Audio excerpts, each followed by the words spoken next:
was a challenge to try and capture something as iconic as Alcatraz. You know about this. This is arguably the most famous prison in the world, and now you're in it. Just the space, the physicality of it, because it's quite claustrophobic. When modern-day prisons are designed, they really consider not intimidating people or making the spaces, as least stressful as possible. Well, Alcatraz didn't suffer from those restrictions. They did the research, they went out, studied Alcatraz, not just from books or internet. They were actually there to feel the environment, so it really sets a mood that gets you a little spooked.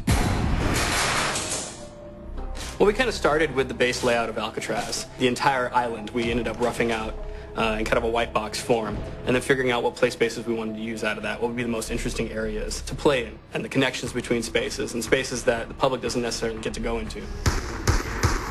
We really did a lot of pushing to really enhance that psychological horror aspect that we're really looking for, and this is a really good opportunity to really tell something special. Like I got stuck right through the gates to hell!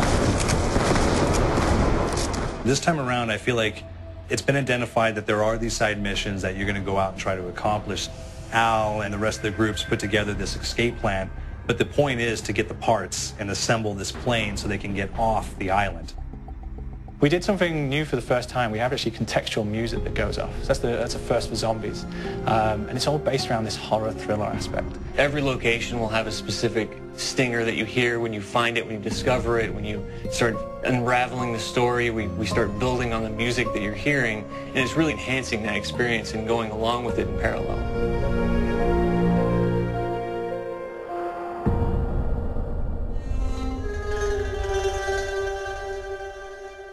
Because we wanted to embrace this kind of horror thriller element, we wanted character actors, guys who could really embody someone and then convey emotion. So that's why we went for guys like Ray Liotta, getting in that kind of guy, we wanted the frantic nature. So he plays a character called Billy Handsome, who's this kind of psychopath who would be employed by the mob to kill people in interesting ways. Chaz Palminteri, he plays a guy called Sal DeLuca, an old mob boss. Michael Madsen playing Finn O'Leary. He's kind of worked himself from the floor, from the streets. He's got his hands dirty in the blood and the guts a couple of times. And then we had Joe Pantoliano, and he plays Arthur Arlington, who's nicknamed the Weasel. Those guys, they bring a quality and a subtlety and timing that you can't really identify or try to recreate. Bring it on, dirtbags!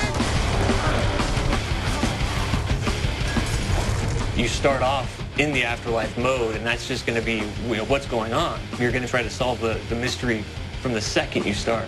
Afterlife, to me, brings a new element, like a new puzzle element. It forces me to think a little bit more or look for the clues or kind of think of zombies on a slightly deeper level. You see clues throughout the map that tell you, ooh, perhaps if I'm in the afterlife, I can interact with this object, or there's some puzzle going on here that I need to be in the afterlife. Back east, I whacked a dirty dentist with one of these. Took forever. Alcatraz has a Civil War kind of fort background before it turned into a penitentiary. And so we had this kind of backstory, the idea that the warden would have collected Civil War weaponry. And one of them is a blundergat. It's a fictional weapon, but the idea of the combination between a blunderbuss and a Gatling gun. And possibly, there might be a way of upgrading it to a more fantastical weapon that the players may find.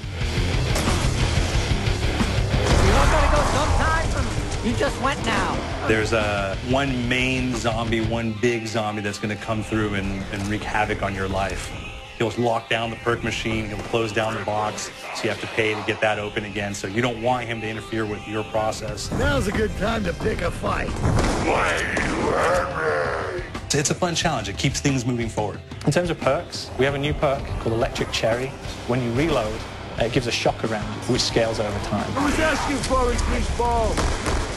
There's so much to experience in this map. Every time I play it, there's a new tactic to take, a new experience, a new objective to go for. But there's also this layer of things that we aren't exactly exposing to the players right off the bat and will need to be discovered. Don't let me go.